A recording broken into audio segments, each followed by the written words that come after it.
إن يوم الفصل ميقاتهم أجمعين. Bismillahirrahmanirrahim. Assalamualaikum warahmatullahi wabarakatuh.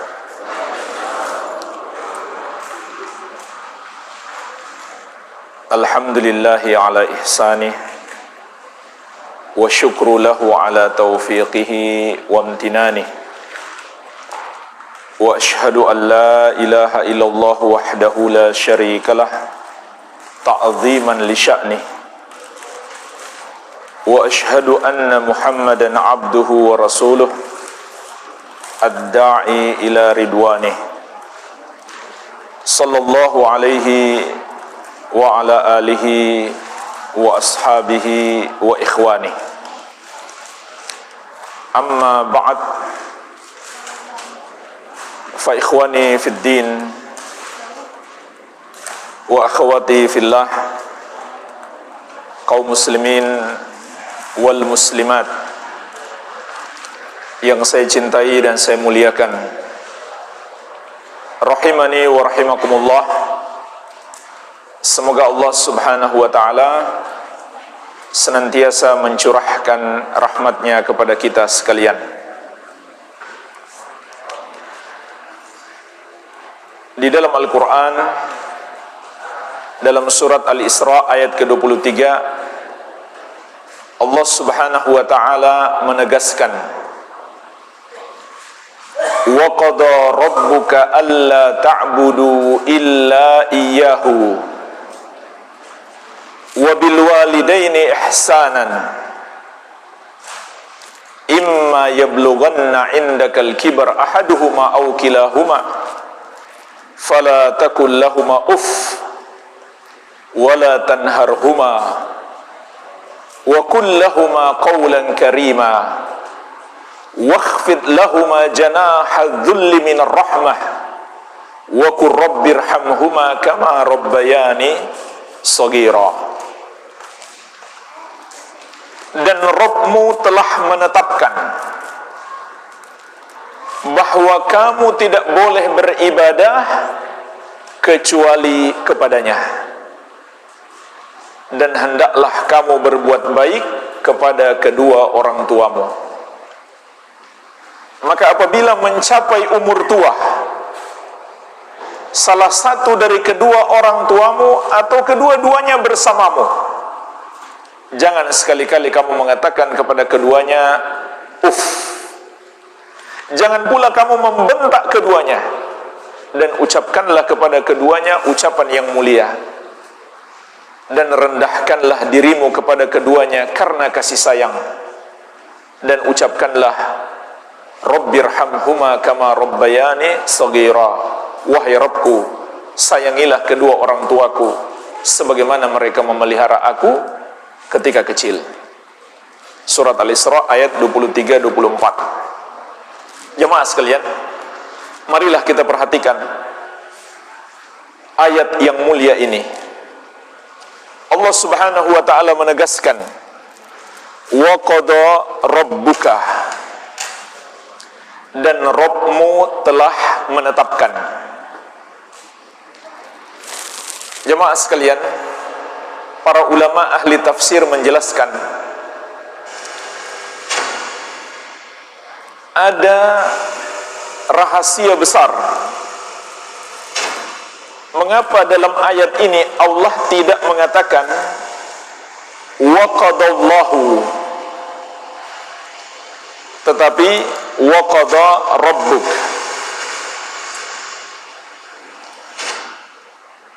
Allah tidak mengatakan dan Allah telah menetapkan, tapi yang Allah katakan adalah dan Rabbmu telah menetapkan.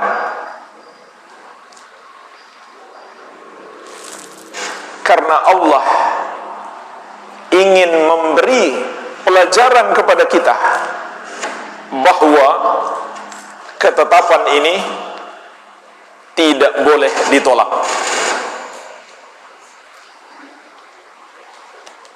Kita sebagai hamba tidak punya pilihan lain kecuali tunduk dan patuh.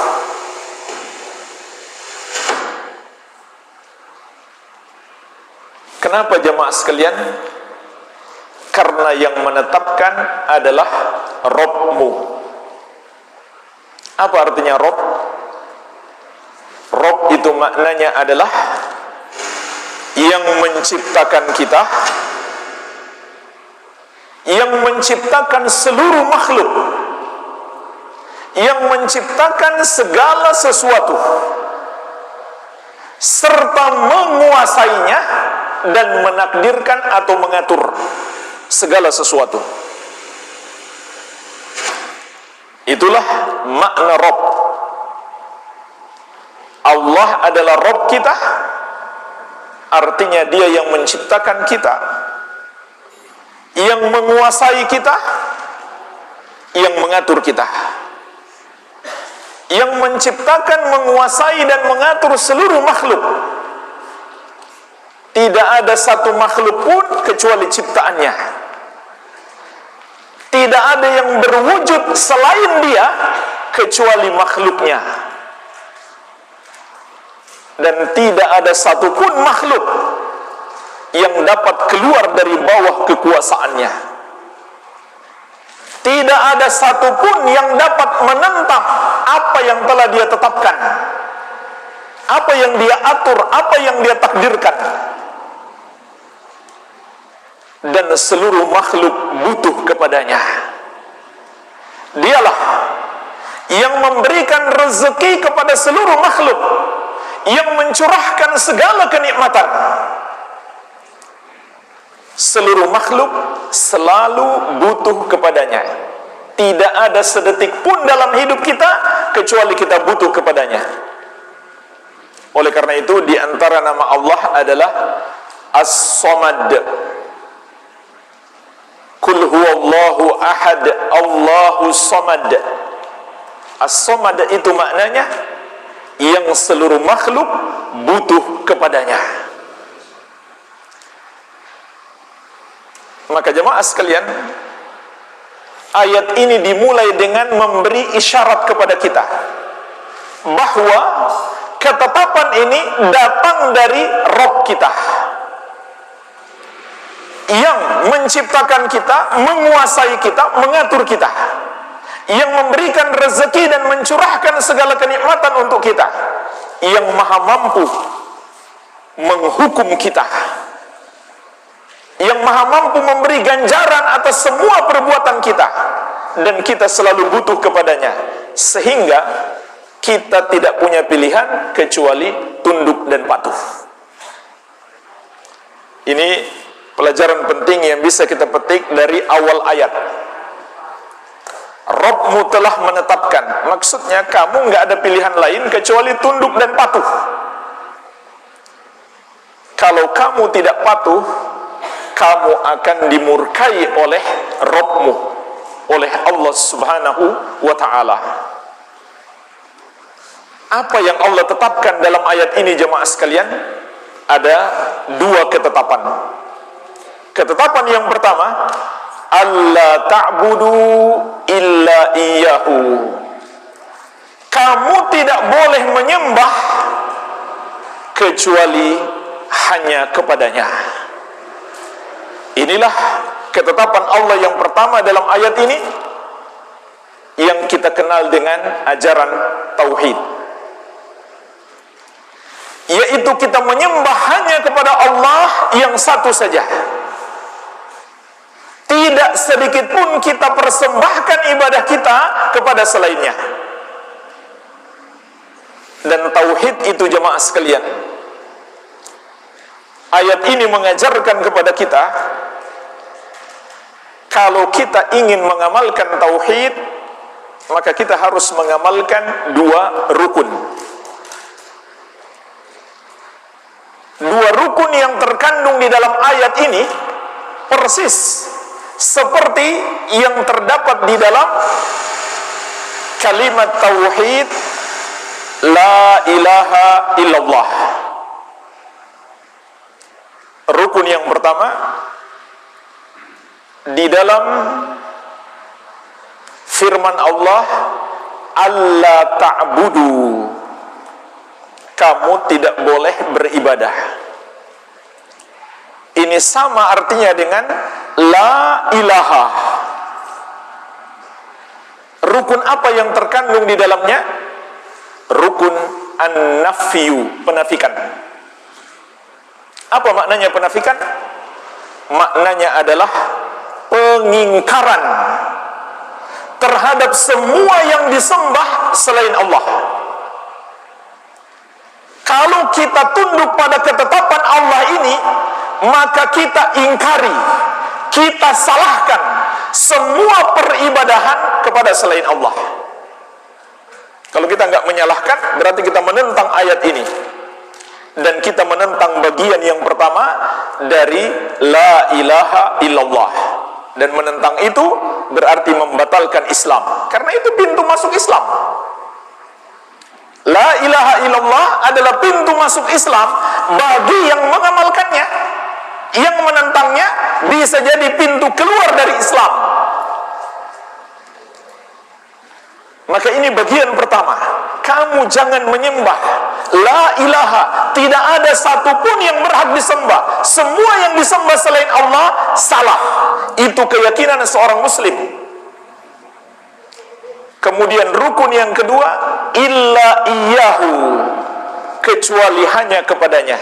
Sama persis dengan illallah. Rukun apa yang terdapat di dalamnya? Al-itsbat, penetapan. Maknanya adalah penetapan keimanan kita. Yang berhak disembah hanya Allah yang satu saja. Jadi jemaah sekalian, selamanya tauhid harus dibangun di atas dua dasar ini, menyalahkan dan membenarkan. An-nafyu wal itsbat, menyalahkan semua peribadahan kepada selain Allah dan menetapkan, membenarkan ibadah itu hanya bagi Allah semata-mata. Kita semua tahu bersama, ini pintu masuk dalam Islam. Orang harus mengucapkan la ilaha illallah. Berarti ini dasar ajaran Islam yang paling utama. Nabi kita yang mulia Muhammad SAW ketika pertama diutus, inilah yang beliau dakwahkan, ucapkan la ilaha illallah.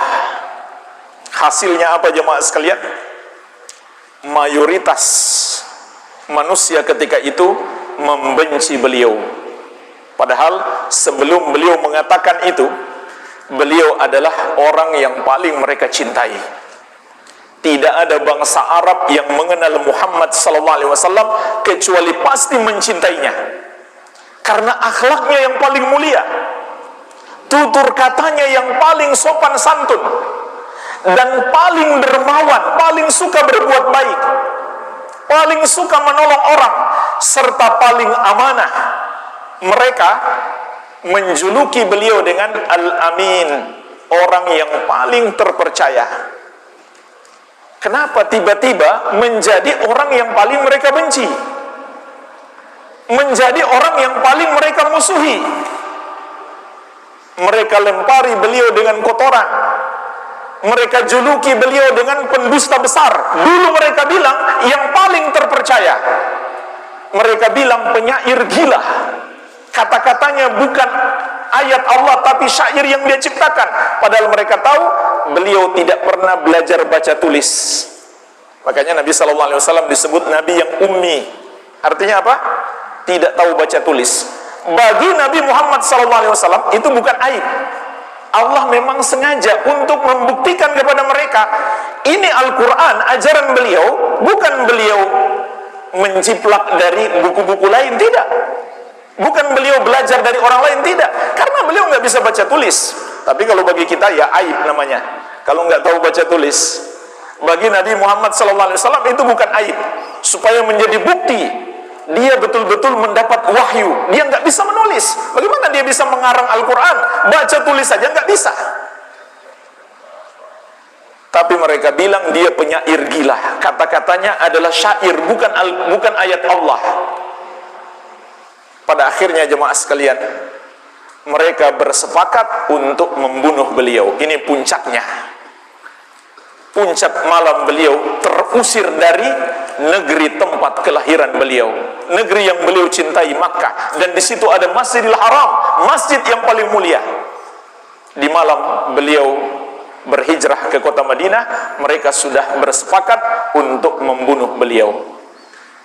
Ada apa jemaah sekalian? Orang yang dulunya paling dicintai tiba-tiba menjadi orang yang paling mereka benci. Apakah karena sekedar mengajak mereka menyembah Allah? Tidak jemaah sekalian. Orang-orang musyrik, kalau kita baca sejarah, orang-orang musyrik di kota Makkah itu menyembah Allah. Tapi dengan versi mereka, sudah mereka rubah-rubah cara penyembahan yang diajarkan Nabi Ibrahim alaihissalam.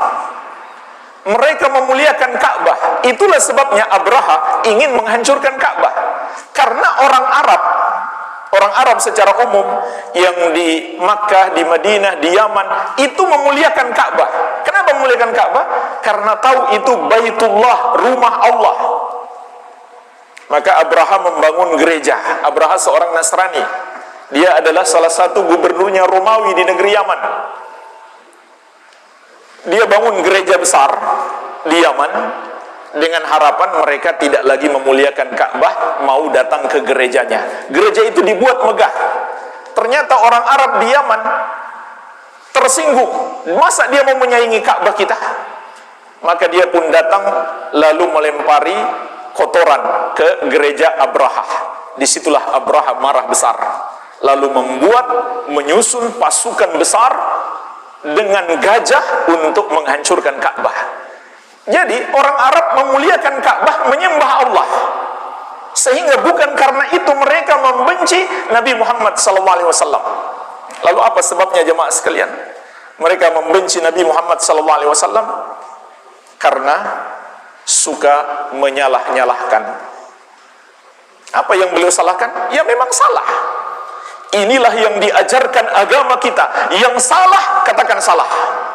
Jangan karena takut orang tersinggung, dia salah kita katakan kamu benar, kita sama-sama benar. Bukan begitu ajaran Islam. Ajaran Islam mengajarkan kepada kita keberanian. Walaupun langit runtuh, walaupun bumi bergoncang, yang salah kita katakan salah, yang benar kita katakan benar. Walaupun seisi dunia tidak setuju. Apalagi cuma satu masjid. Walaupun seisi dunia tidak setuju, katakan salah itu salah, benar itu benar. Ini ajaran Nabi Muhammad SAW. Itulah yang membuat mereka marah karena menyalah-nyalahkan agama mereka. Agama mereka adalah penyembahan kepada selain Allah. Karena menyalah-nyalahkan tradisi budaya yang diwariskan secara turun-temurun oleh nenek moyang mereka. Itu yang membuat mereka emosi. Dia baru datang berdakwah sudah menyalah-nyalahkan kami, sudah lama kami menyembah berhala ini. Kami wariskan ini dari nenek moyang kami. Kok dia menyalah-nyalahkan? Itu yang membuat mereka marah jamaah sekalian. Karena itulah arti la ilaha illallah, menyalahkan semua ibadah kepada selain Allah dan membenarkan hanya satu peribadahan kepada Allah yang satu saja. Inilah yang disebut dengan tauhid. Kalau kita hanya mengamalkan salah satunya saja, hanya menyalahkan semuanya, itu namanya ateis, komunis. Nggak ada dia percaya, semuanya dia salahkan. Sebaliknya, walaupun kita menyembah Allah, tapi kita tidak salahkan peribadahan kepada selain Allah, itulah namanya syirik. Itulah namanya syirik. Lawan daripada tauhid, lawan daripada la ilaha illallah, membenarkan peribadahan kepada selain Allah atau mempersembahkan ibadah kepada selain Allah. Jadi jemaah sekalian, kadang kita mendengarkan kalimat manis, tapi hakikatnya racun. Hati-hati. Kalimatnya kedengarannya manis. Sudahlah, jangan saling menyalahkan.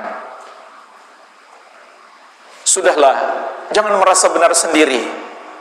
Ini kedengaran manis, tapi hakikatnya racun. kalau kita percaya kalimat ini, kita tidak salahkan orang yang menyembah kepada selain Allah, kita nggak punya tauhid lagi. Berarti kita nggak percaya lagi dengan la ilaha illallah.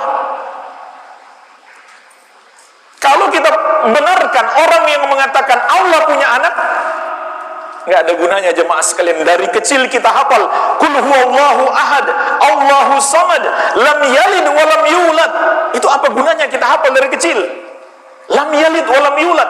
Setelah dewasa kita dipaksa, jangan kamu katakan salah orang yang mengatakan Allah punya anak. Subhanallah. Berarti kita nggak percaya lagi dengan lam yalid wa lam yulad. Kalau kita percaya lam yalid wa lam yulad, Allah tidak beranak dan tidak diperanakan, maka kita katakan salah orang yang berkata Allah punya anak.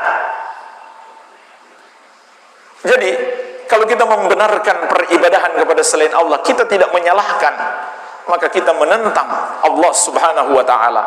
Dan di surat Al-Hajj ayat ke-62 Allah juga menegaskan, dzalika bi anna Allah huwal haq wa anna ma yad'una min dunihi huwal batil wa anna Allah huwal aliyyul kabir.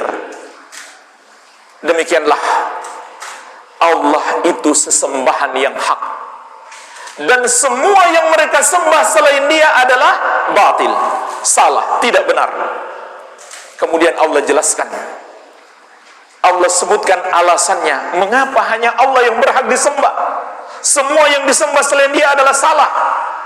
Wa anna Allaha huwal aliyyul kabir, karena hanya Allah yang maha tinggi lagi maha besar. Semua selain Dia itu kecil, semua selain Dia adalah rendah, maka tidak ada yang berhak disembah, hanya Dia yang maha tinggi lagi maha besar. Kalau kita menyembah kepada selain Allah, berarti sama saja kita mengatakan ada yang sama tinggi dengan Allah, ada yang sama besarnya dengan Allah, ada yang sama mulianya dengan Allah. Itulah sebabnya jemaah sekalian, dosa syirik itu adalah dosa terbesar. Kenapa? Karena mengandung penghinaan kepada Allah. Ibadah yang seharusnya kita berikan hanya kepada Allah, tapi kita bagi kepada selain Allah, berarti kita samakan selain Allah itu dengan Allah. Padahal semua selain Dia itu rendah, kecil.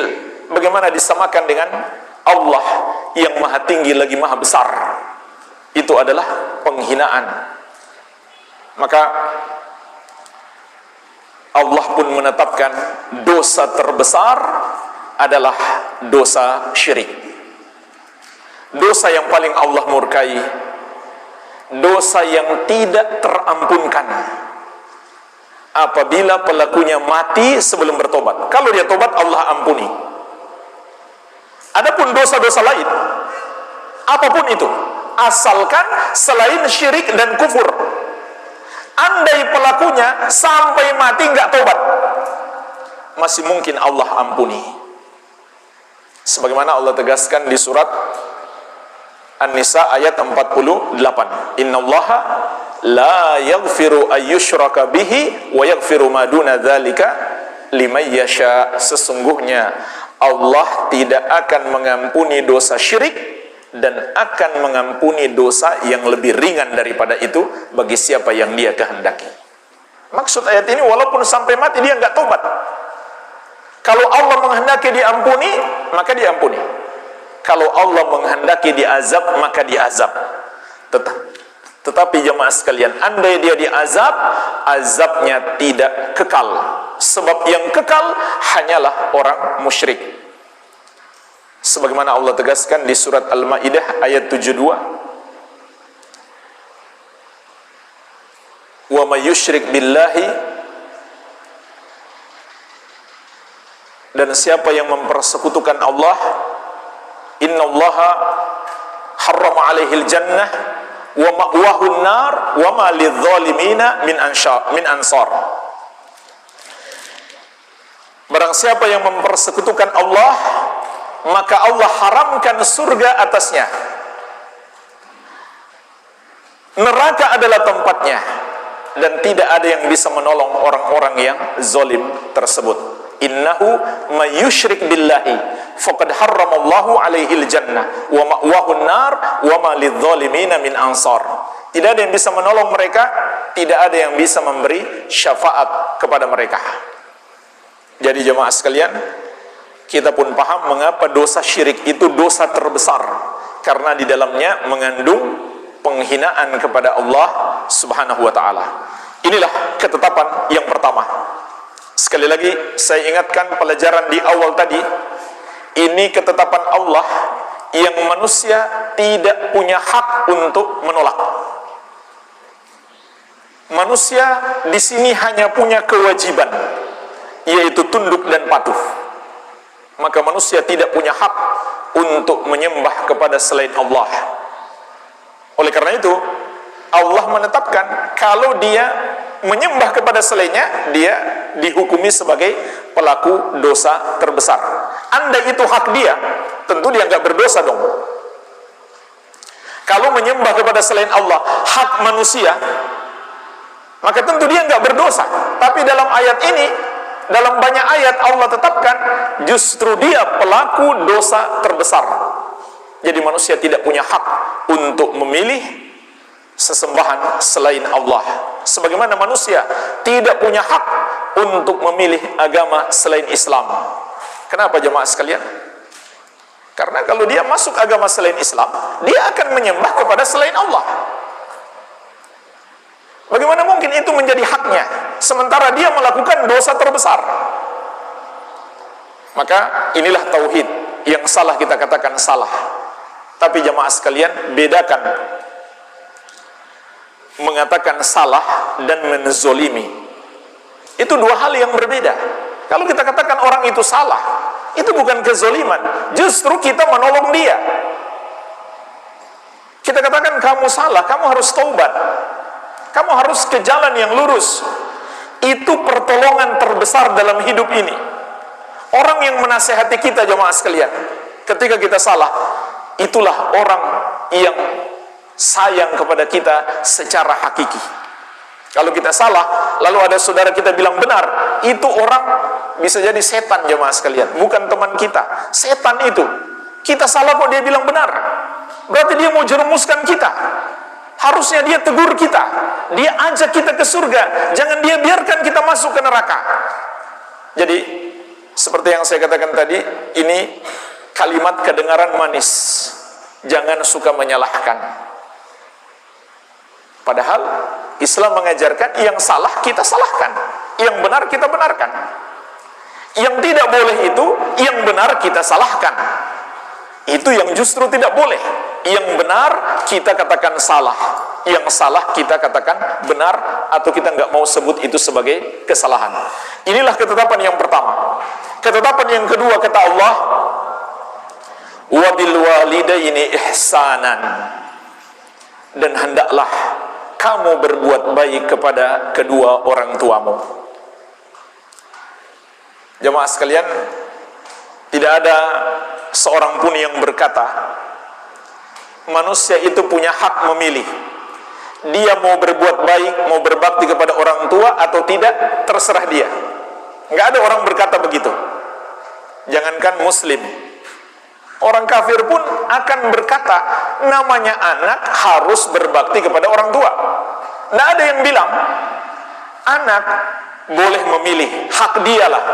Dia mau berbuat baik kepada orang tuanya atau nggak berbuat baik, itu hak dia. Semua orang sepakat, seharusnya kita lebih sepakat lagi pada hak Allah Subhanahu wa ta'ala. Nggak boleh kita mengatakan manusia punya hak memilih sesembahan selain Allah. Kalau dia memilih sesembahan selain Allah, berarti dia tidak menunaikan hak Allah. Jadi tidak ada pilihan lain kepada hamba melainkan tunduk dan patuh. Ini bukan pilihan yang Allah berikan, tapi kita harus tunduk dan patuh. Kalau kita nggak mau tunduk dan patuh, maka Allah pun murka. Maka ketetapan Allah yang kedua dalam ayat ini adalah perintah berbuat baik kepada kedua orang tua kita, menunjukkan bahwa itu adalah kewajiban. Bahkan ayat ini juga menunjukkan berbuat baik kepada orang tua adalah termasuk kewajiban terbesar. Kenapa? Karena disebutkan setelah hak Allah. Hak Allah yang maha besar disebutkan di peringkat yang kedua, hak orang tua kita, menunjukkan hak makhluk yang paling besar yang harus kita tunaikan adalah orang tua kita. Tapi ada dua pengecualian. Hak makhluk terbesar adalah Nabi Muhammad sallallahu alaihi wa ala alihi wasallam. Kita harus lebih cinta kepada beliau dibandingkan siapapun, walaupun orang tua kita sendiri. Pengecualian yang kedua, wanita kalau sudah nikah, maka hak suaminya menjadi lebih besar. Tapi sama sekali tidak mengurangi hak orang tuanya. Jangan salah kaprah, wanita yang sudah menikah seakan-akan orang tuanya sudah nggak punya hak. Tidak, orang tuanya masih punya hak. Namun hak suaminya lebih besar. Tetap dia menunaikan hak orang tuanya semampunya, sesuai batasan-batasannya. Sebagai wanita yang sudah punya suami, dia tetap harus berbakti kepada orang tuanya. Jadi jemaah sekalian, ayat ini menunjukkan kepada kita betapa besarnya hak orang tua. Begitu pula sebaliknya, dosa terbesar adalah syirik. Kemudian peringkat yang berikutnya adalah durhaka pada kedua orang tua. Dan ini disebutkan juga dalam banyak dalil. Seperti dalam hadis Abu Bakrah radhiyallahu anhu yang diriwayatkan Al-Bukhari dan Muslim. Nabi sallallahu alaihi wasallam bersabda, "Ala unabbiukum bi akbaril kabair." Maukah kalian aku kabarkan dosa terbesar? Al-isyraku billah wa uququl walidain. Mempersekutukan Allah dan durhaka pada kedua orang tua. Jadi disebutkan bersamaan lagi. Pertama dosa syirik, kedua dosa durhaka pada kedua orang tua. Dan ketahuilah jemaah sekalian, anak durhaka tidak mungkin sukses. Jangankan anak yang berbuat buruk kepada orang tua, anak yang sekedar dia nggak berbuat baik tapi juga nggak berbuat buruk, dia pun nggak akan sukses. Kenapa? Karena Allah memerintahkan malaikat yang paling mulia Jibril alaihi salam berdoa supaya dia celaka dan diaminkan oleh makhluk yang paling mulia Nabi Muhammad sallallahu alaihi wasallam. Malaikat Jibril berdoa, "Ragima anfum ri'in adraka abawaihi aw ahadahuma falam yudkhilahu al-jannah." Semoga celaka seseorang yang mendapati kedua orang tuanya atau salah satu dari keduanya tapi tidak menyebabkan dia masuk surga. Kenapa? Karena dia nggak berbuat baik, dia nggak berbakti kepada orang tuanya, sehingga dia tidak masuk surga. Apalagi kalau dia tambah dengan berbuat buruk kepada orang tuanya.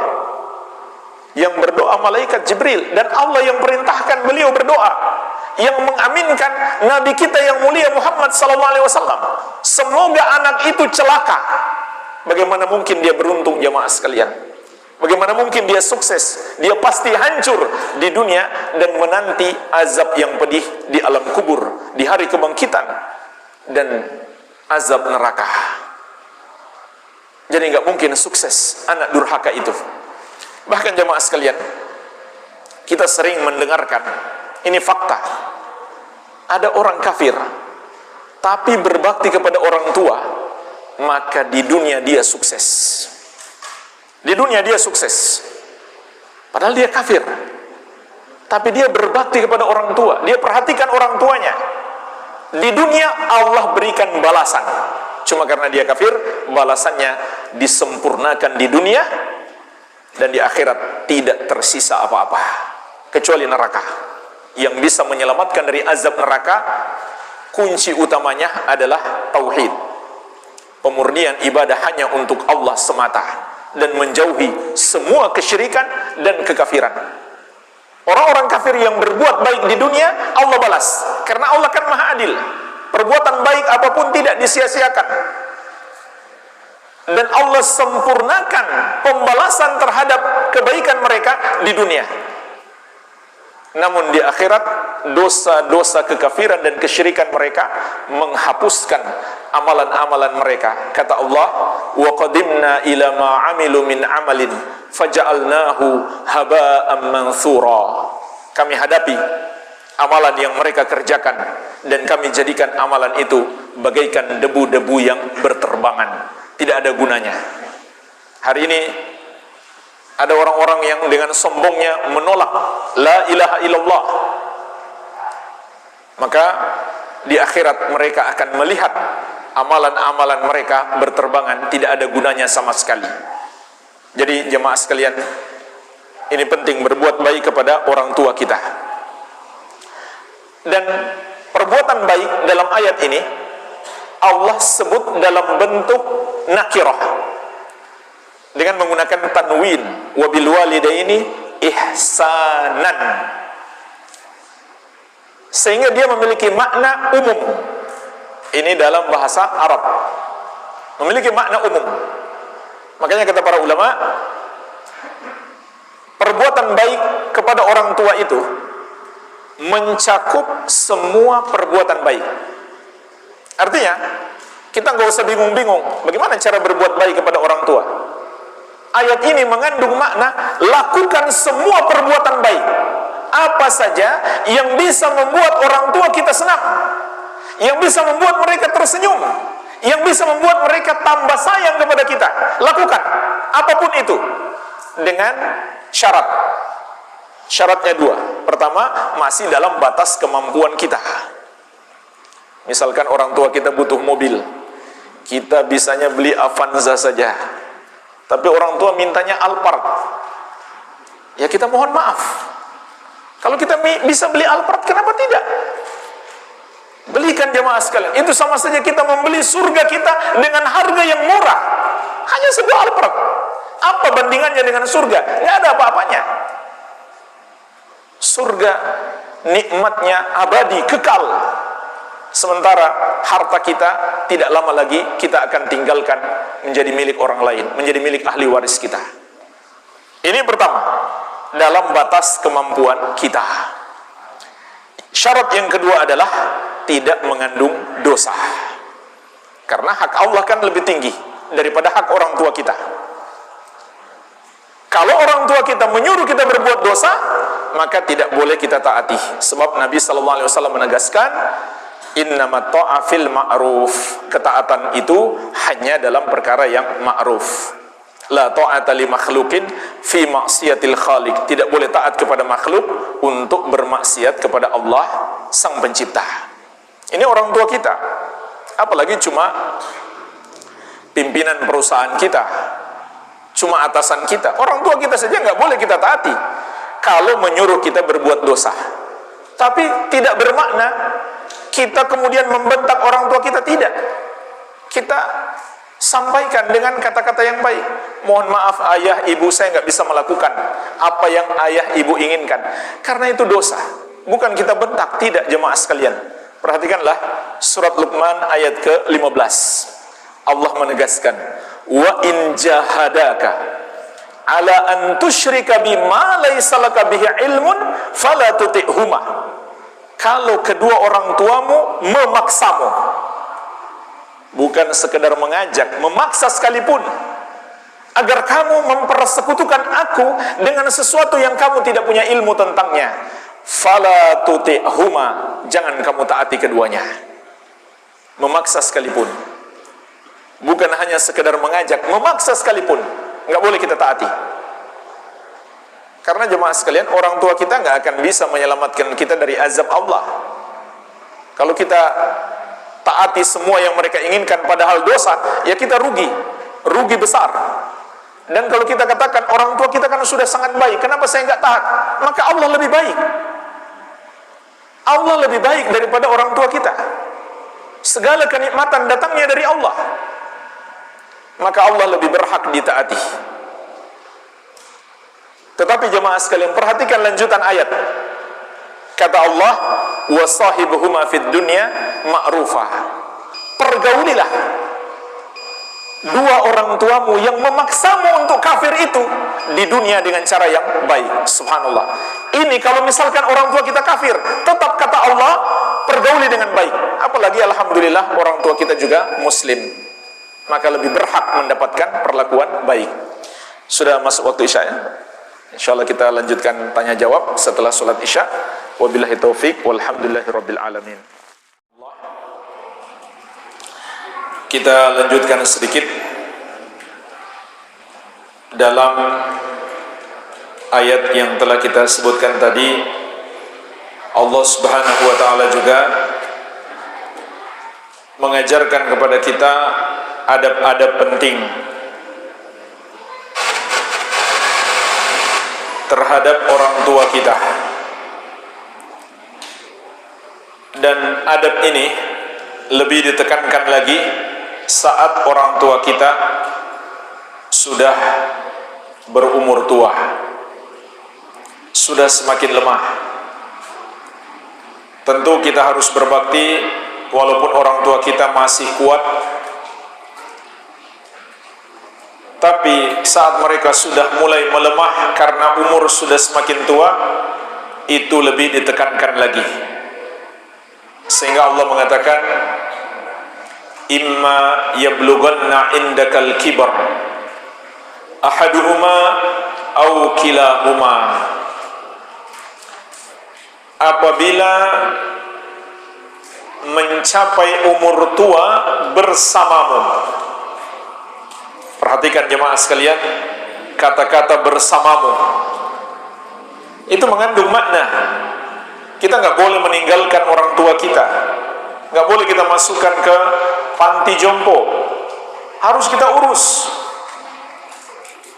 Kalau kita menjauh dari orang tua kita atau kita masukkan ke panti jompo, itu sama saja kita menjauh dari pintu surga.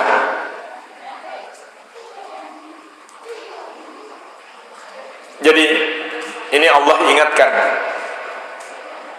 Dalam ayat ini ada isyarat, hendaklah kita terus bersama orang tua kita sampai mereka tua.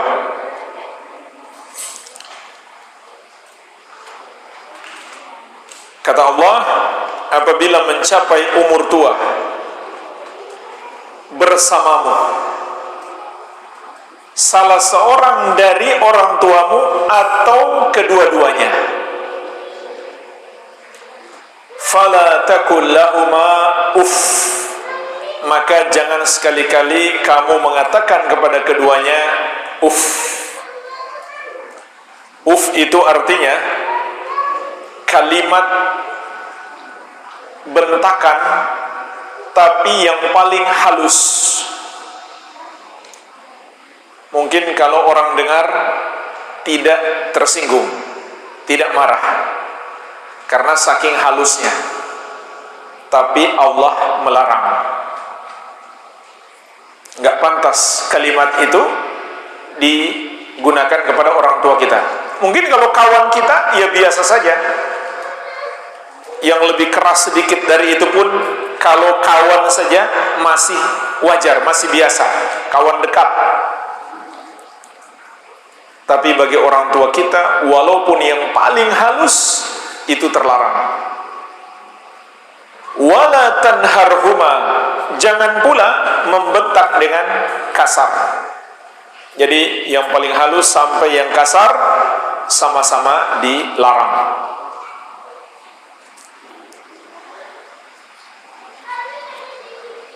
Harusnya bagaimana? Wa qul lahuma qaulan karima, dan ucapkanlah kepada keduanya ucapan yang mulia, kata-kata yang sopan santun, yang lembut, yang membuat hati mereka senang, dan terutama kata-kata yang mengandung doa untuk orang tua kita. Kemudian yang berikutnya kata Allah, wakhfid lahuma janaha dhulli minar rahmah, dan rendahkanlah dirimu kepada keduanya karena kasih sayang. Maksudnya jangan sombong. Sombong itu jemaah sekalian bisa bermakna perasaan hati, bisa juga muncul dalam tindak tanduk. Orang yang sombong itu dia merasa lebih baik daripada orang lain. Kalau kepada orang lain saja kita nggak boleh merasa lebih baik, karena itu sombong, apalagi kepada orang tua kita. Walaupun kita sekarang sudah lebih sukses daripada orang tua kita, lebih kaya,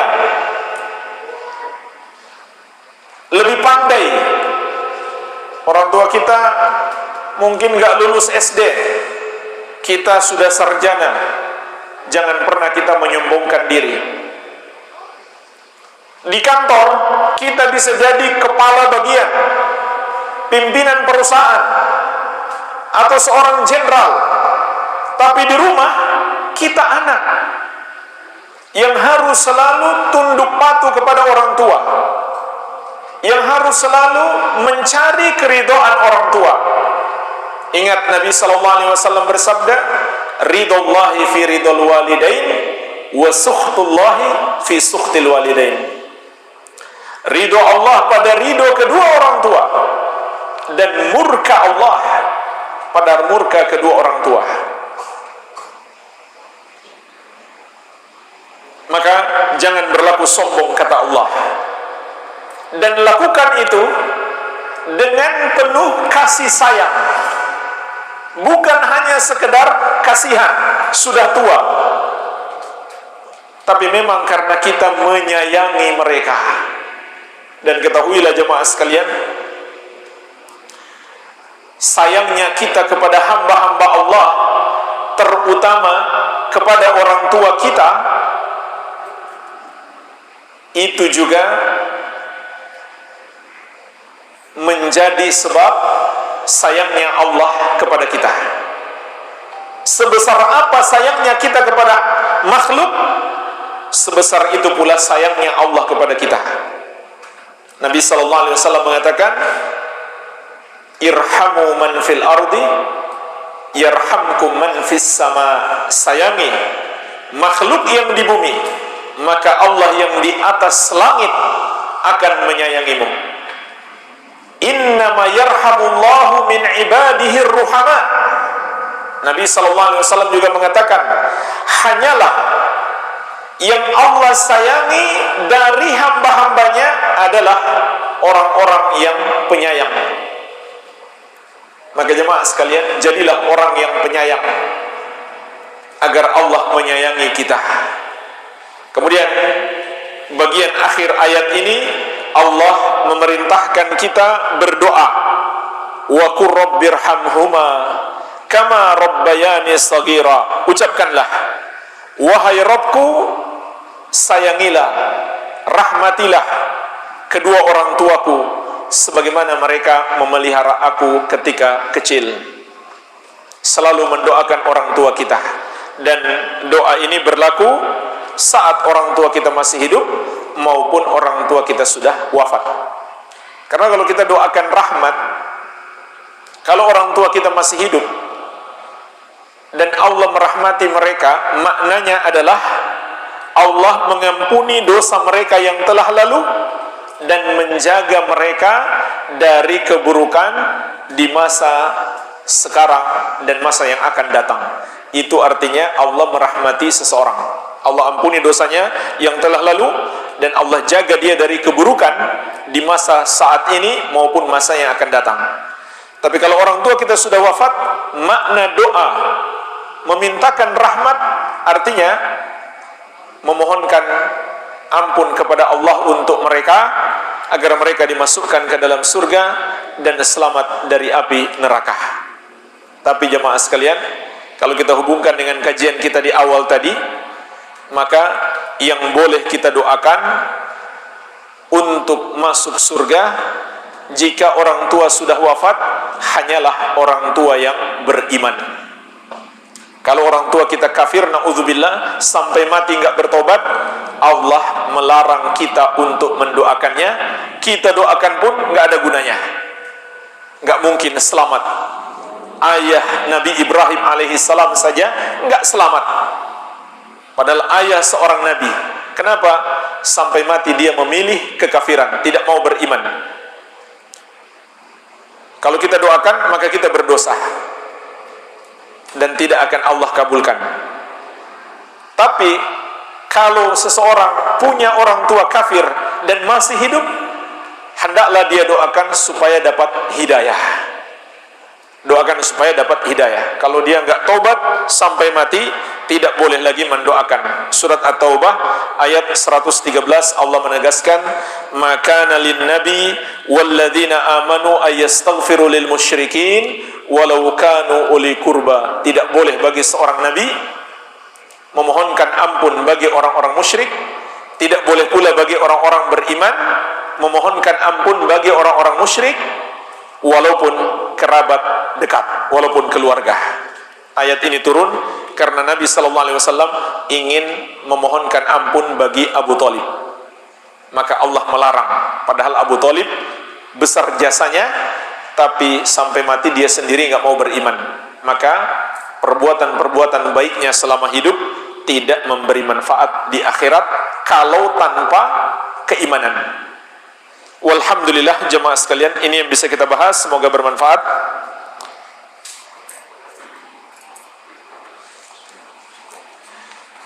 Baik, ini ada beberapa pertanyaan. Indonesia memiliki kebudayaan yang kental.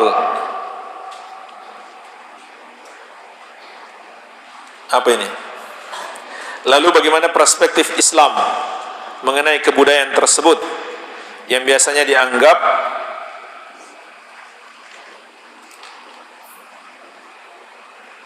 apa ini?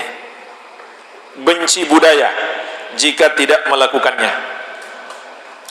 Jemaah sekalian, budaya, tradisi, adat istiadat selama tidak bertentangan dengan syariat tidak masalah. Kita wariskan budaya nenek moyang kita dengan syarat tidak bertentangan dengan syariat. Budaya-budaya yang baik pertahankan. Tapi kalau ada budaya yang buruk yang bertentangan dengan syariat, maka hendaklah kita tinggalkan tanpa ada rasa segan, tanpa ada rasa takut sedikit pun dengan celaan-celaan manusia. Apakah kita lebih takut dibilang benci budaya atau benci syariat? Kita lebih takut celaan manusia atau murka Allah? Tinggal kita pilih. Na'udzubillah. Hanya takut celaan orang, dibilang gak berbudaya. Jadi anak Betawi ini dibilang benci budaya, lalu kita berani membuat Allah murka. Na'udzubillah. Mau disebut budaya, etika, moral, apapun itu terserah. Orang bisa memberi nama macam-macam, tapi kita lihat hakikatnya sesuai syariat atau tidak. Kalau tidak sesuai syariat, maka itu disebut budaya buruk, tradisi jelek. Kalau bertentangan dengan syariat, dan yakin orang tua kita, terutama di bangsa kita ini, jemaah sekalian, yakin andai mereka hidup dan mereka belajar Islam, mereka nggak akan setuju kita masih amalkan budaya buruk itu. Karena sifat bangsa kita baik. Dulu mereka belum belajar, belum tahu Islam, mereka masih melakukan budaya yang bertentangan dengan Islam. Yakin jemaah sekalian, andai nenek moyang kita hidup dan mereka belajar Islam, mereka nggak setuju kita ngamalkan budaya mereka dahulu yang bertentangan dengan Islam. Dan ketahuilah, ini penyebab hampir seluruh umat tersesat. Coba lihat dalam Al-Quran, kisah-kisah para nabi, hampir seluruh umatnya yang menentang dakwah mereka beralasan yang sama. Kalian membawa ajaran baru bertentangan dengan budaya nenek moyang. Jadi hati-hati, ini tradisi jahiliyah untuk menolak kebenaran. Allah sebutkan dalam banyak ayat. Di antaranya kata Allah, wa idza qila lahum ittabi'u ma anzalallah qalu bal nattabi'u ma alfaina alaihi aba'ana. Apabila dikatakan kepada mereka, ikuti apa yang Allah turunkan, maka mereka menjawab, kami hanya mau mengikuti apa yang kami wariskan dari nenek moyang kami. Maka Allah membantah mereka, awalau kana aba'uhum la ya'qiluna syai'an wa la yahtadun. Apakah mereka mengikuti nenek moyang mereka, padahal nenek moyang mereka tidak tahu apapun dan belum dapat hidayah, belum belajar Islam, bahkan mungkin belum masuk Islam?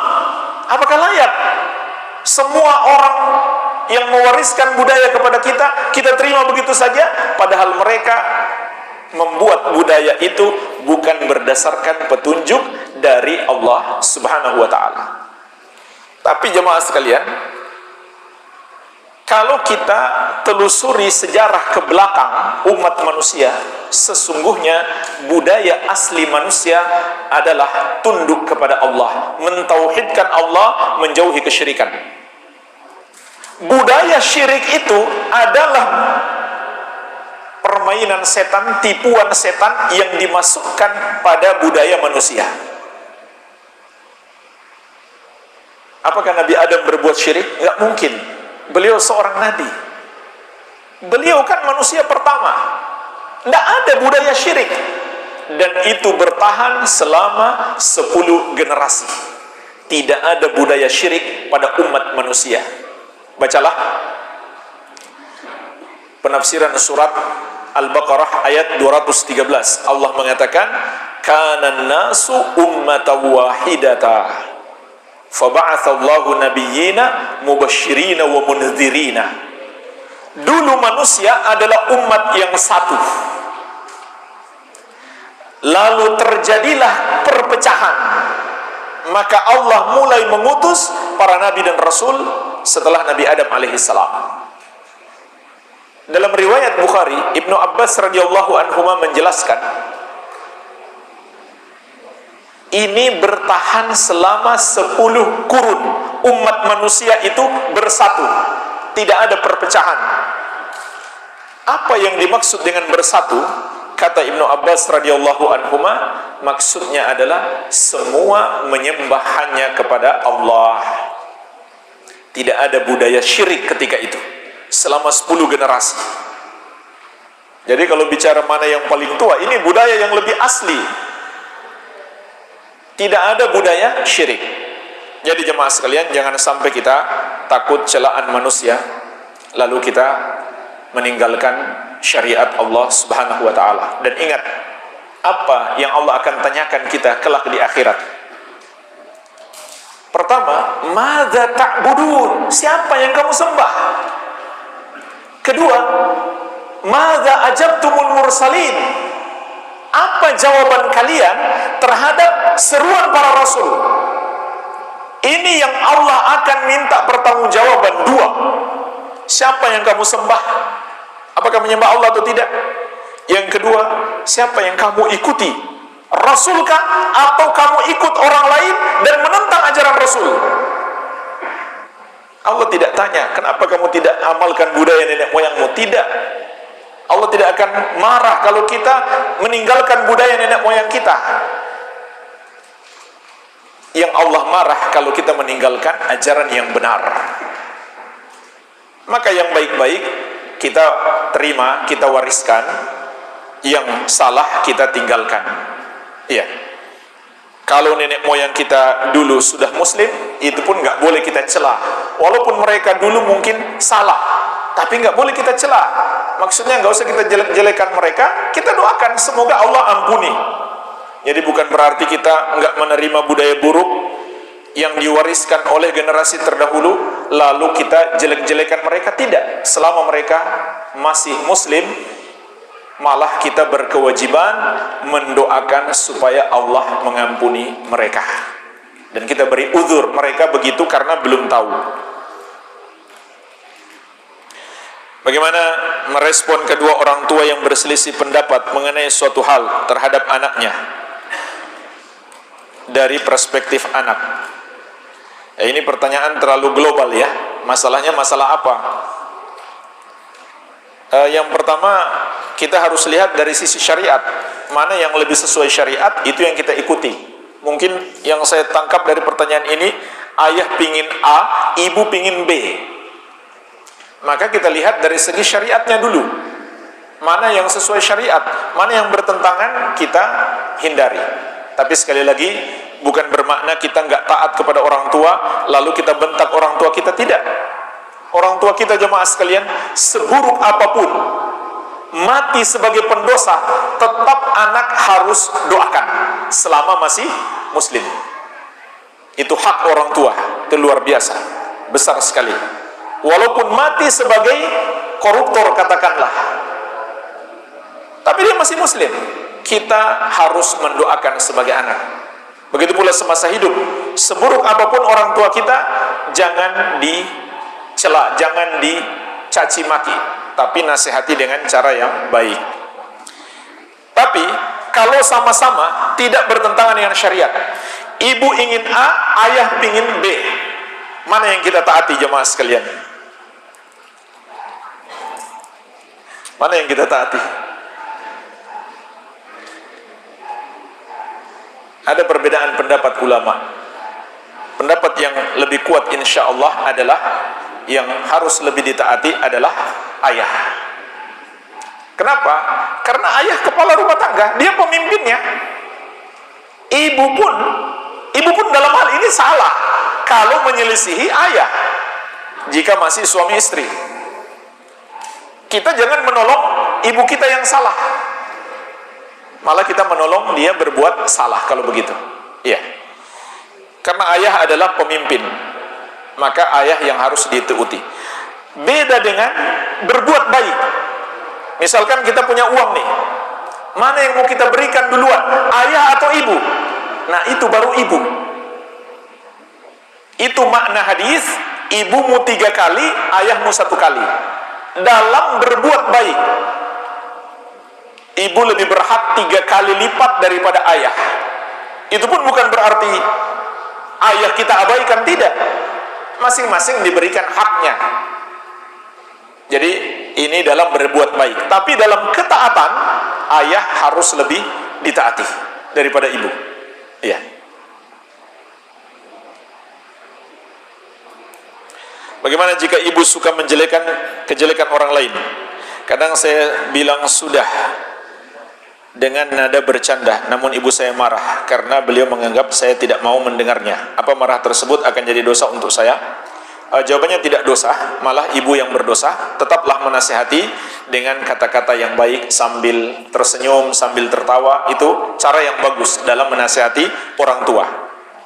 Seringkali walaupun kita benar tapi kita keras, ya orang tua berat menerima. Maka ini sudah bagus walaupun ibu marah. Dan usahakan alihkan pembicaraannya. Usahakan alihkan pembicaraannya. Iya. Dan paling bagus ingatkan dengan dalil betapa besarnya dosa gibah itu. Dan kalau kita mau dengarkan, ya kita juga ikut berdosa. Bukan hanya yang bergibah, orang yang mendengar gibah juga sama-sama ikut berdosa. Iya.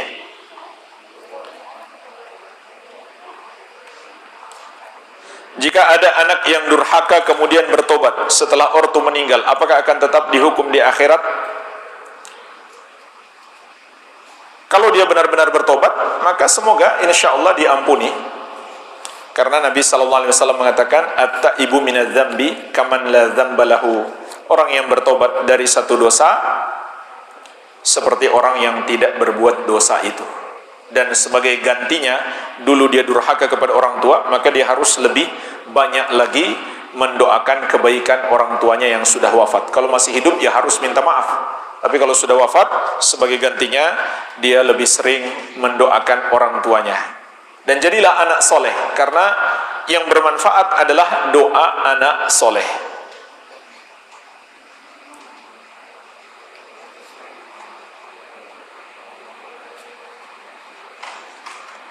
tentang ibadah di bulan Rajab. Jemaah sekalian, bulan Rajab termasuk bulan haram. Bulan haram yang 4: Dzulqa'dah, Dzulhijjah, Muharram, dan Rajab. Kenapa disebut bulan haram dalam syariat? Artinya bulan suci, bulan yang Allah lebih muliakan daripada bulan-bulan yang lain. Sehingga amal ibadah di 4 bulan ini lebih Allah tingkatkan. Lebih Allah tingkatkan pahalanya. Begitu pula sebaliknya, dosa lebih besar. Jadi hati-hati jemaah sekalian. Bulan ini bulan Rajab, termasuk bulan haram, bulan mulia. Ya mungkin tidak, kurang tepat disebut bulan suci ya, tapi bulan mulia. Allah muliakan. Maka amal soleh lebih berlipat ganda pahalanya, begitu pula sebaliknya dosa lebih besar. Jadi kita perbanyak amal soleh di bulan Rajab ini, mulai dari awal Rajab sampai akhir. Puasa sunnahkah atau solat-solat sunnah lebih ditingkatkan, membaca Al-Quran lebih ditingkatkan, semua ibadah. Berbakti kepada orang tua lebih ditingkatkan, bersedekah lebih ditingkatkan. Cuma tidak ada hari khusus yang lebih utama dibanding hari yang lain. Itu aja. Beda dengan Muharram. Ada 9 dan 10 Muharram lebih ditekankan untuk puasa. Begitu pula Dzulhijjah. Ada 9 Dzulhijjah, kemudian 1 sampai 8, 9 yang paling utama. 1 sampai 8 juga dianjurkan puasa. Maksudnya pahalanya lebih besar dibandingkan 11 dan 11 yang memang nggak boleh puasa. 11, 12, 13, 10, 11, 12, 13 nggak boleh puasa. Jadi puasa 1 sampai 9 Dzulhijjah lebih besar daripada tanggal berapa? 14 dan seterusnya. Jadi ada keutamaan khusus tanggal tertentu. Tapi untuk bulan Dzulhijjah tidak ada. Semuanya sama-sama hari ibadah yang dianjurkan.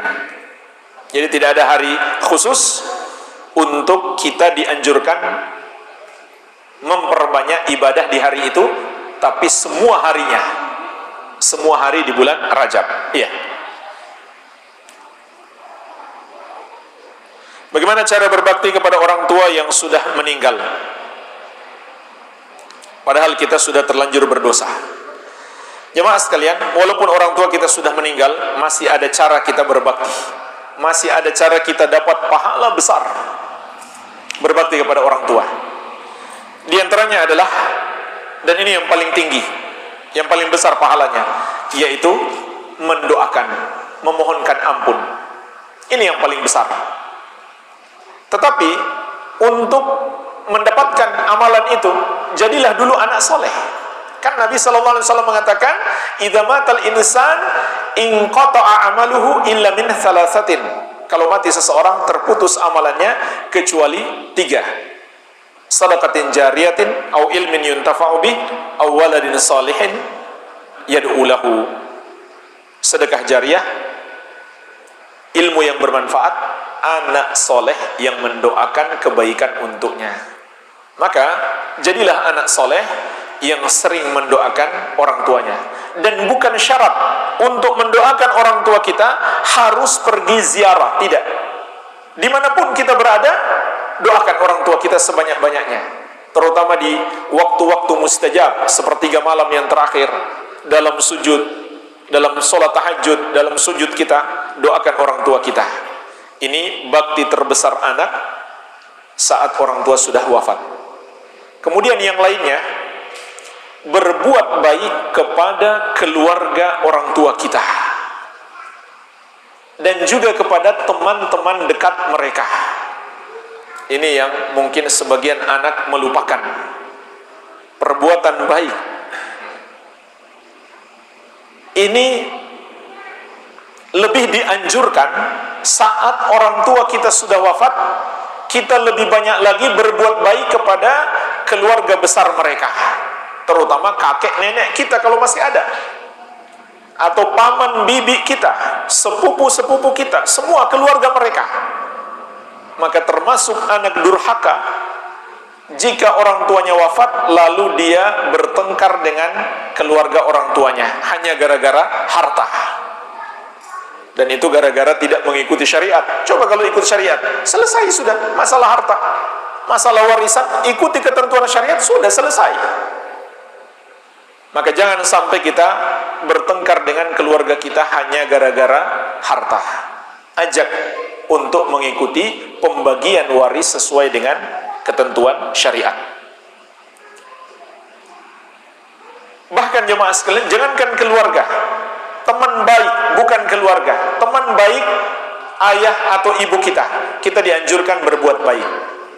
Suatu hari Ibnu Umar, putra Umar bin Khattab radhiyallahu anhu, di perjalanan bertemu dengan seorang Arab Badui.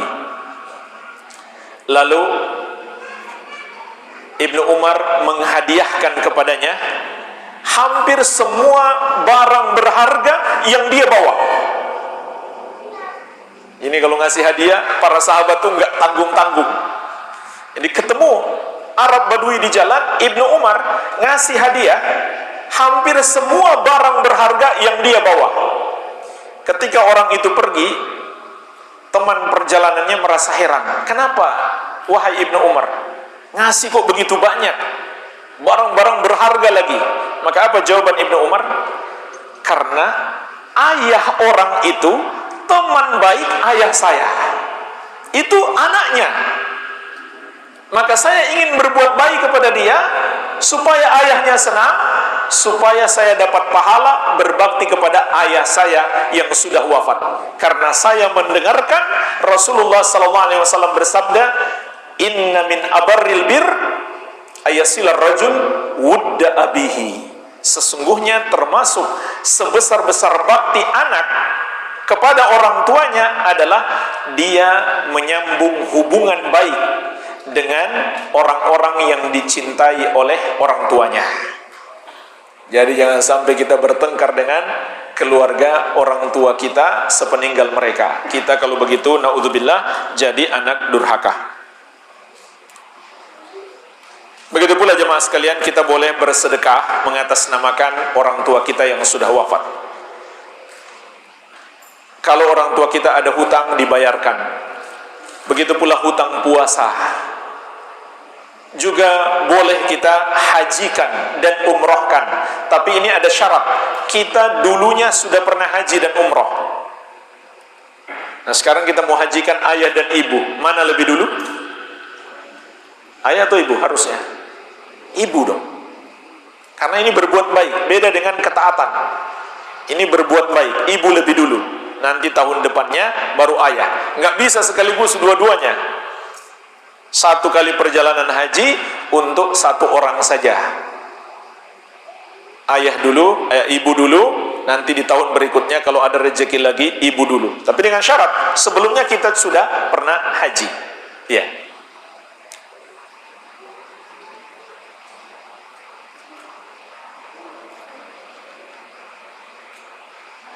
Ini pertanyaannya sama ya.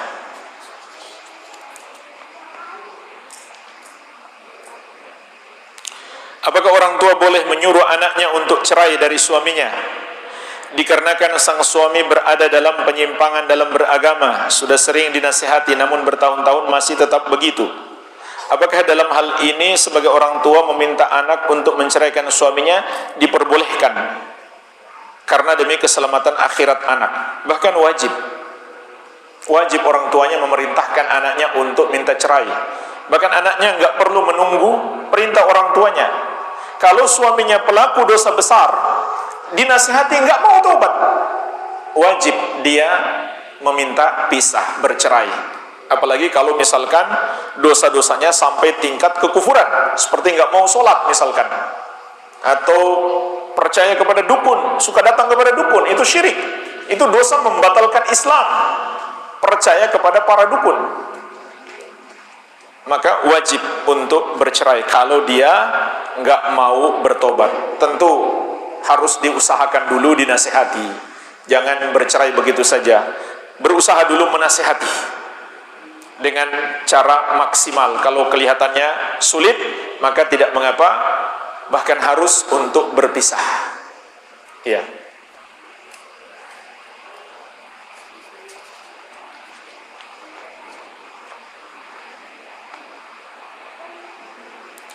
Bagaimana dengan orang berkata semua agama mengajarkan yang baik? Pertama, jemaah sekalian, semua agama mengajarkan yang baik, tapi tidak ada agama yang mengajarkan tauhid, kebaikan terbesar, kecuali Islam.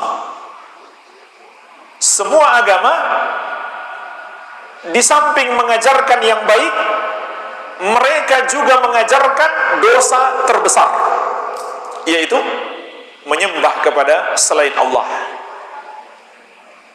Bukan hanya itu, mengingkari Nabi Muhammad SAW, mengingkari Al-Quran. Banyak dosa-dosa yang mereka ajarkan, bahkan dosa terbesar, kesyirikan dan kekufuran. Adapun kebaikan yang mereka ajarkan, mungkin hanya kebaikan kepada makhluk saja, tapi kepada Allah mereka durhaka. Mereka ajarkan manusia untuk berbuat durhaka. Allah melarang makan babi, mereka ajarkan boleh makan babi, bahkan bagus. Allah melarang menyembah berhala, menyembah selain Allah, mereka mengajarkan peribadahan kepada selain Allah. Jadi ucapan semua agama mengajarkan kebaikan itu tidak mutlak benar. Hanya Islam yang mengajarkan kebaikan terbesar, dan semua agama mengajarkan dosa terbesar kecuali Islam, yaitu syirik. Kebaikan yang mereka ajarkan hanya kebaikan berbuat baik kepada sesama hamba, dan itu juga diajarkan dalam Islam. Iya. Jadi jangan tertipu dengan ucapan-ucapan yang seperti ini. Kelihatannya manis tapi mengandung racun di dalamnya.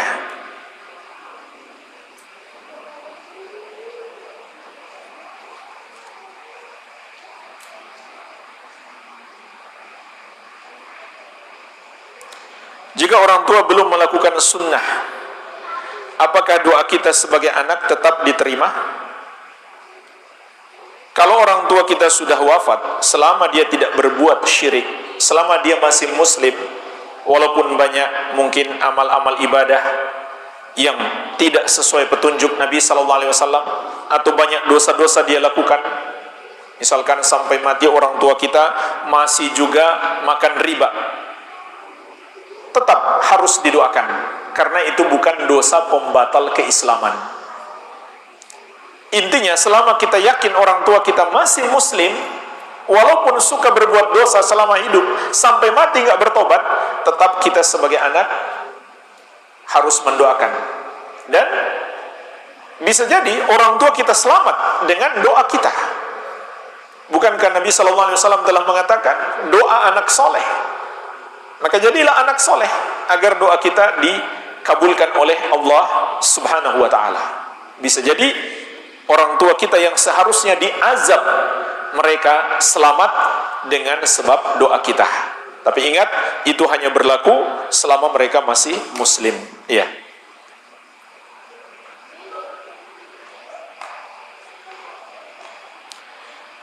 Jika akhwat sedang datang bulan, bolehkah masuk dalam masjid dan kajian?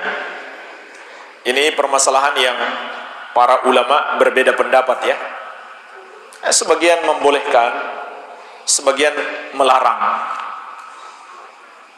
Ya, untuk hati-hatinya sebaiknya tidak datang untuk kehati-hatian, tapi menggunakan cara lain. Alhamdulillah sekarang kita sudah dimudahkan oleh Allah, bisa menyimak lewat streaming atau ada rekamannya. kita bisa dengarkan kembali. Itu untuk kehati-hatian.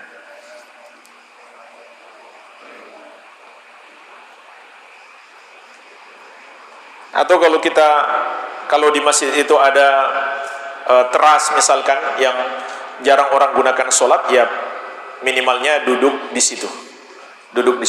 Ya, ini untuk memuliakan masjid. Tapi kalau ada yang berpendapat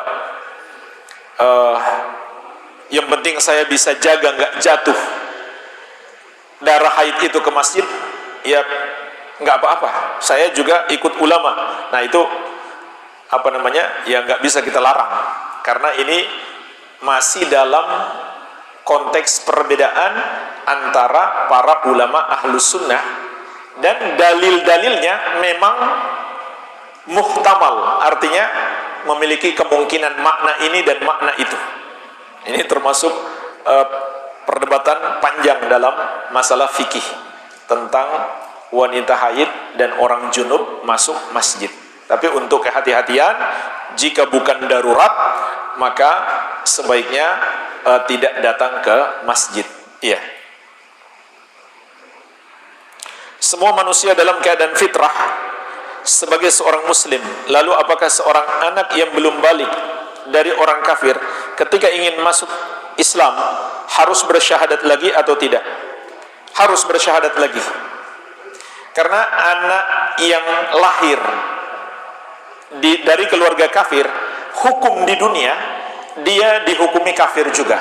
Sehingga misalkan kalau dia mati, maka kita sebagai muslim nggak bisa memandikan dia, mensolatkan, mengkafani dan mengubur di pekuburan kaum muslimin, nggak bisa.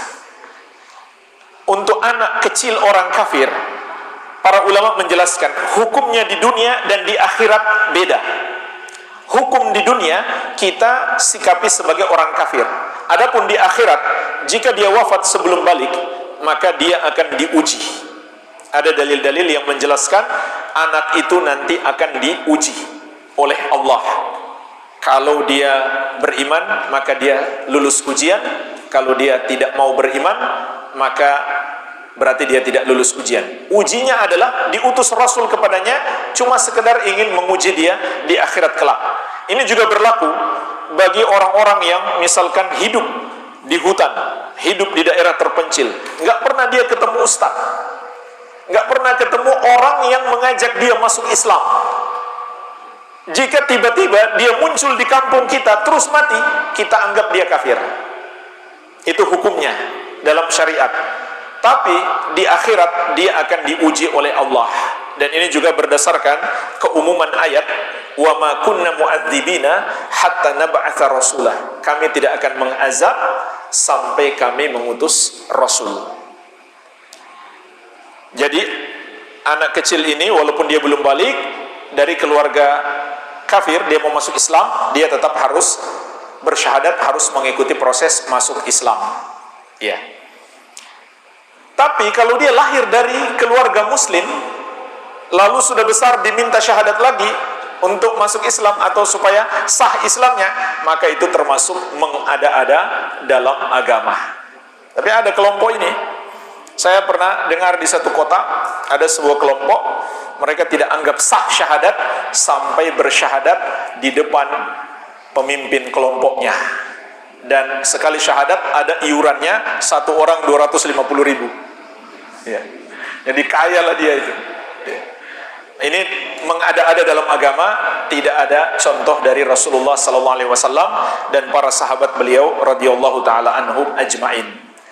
Jemaah sekalian, ini saja yang bisa saya sampaikan. Lebih dan kurangnya saya mohon maaf.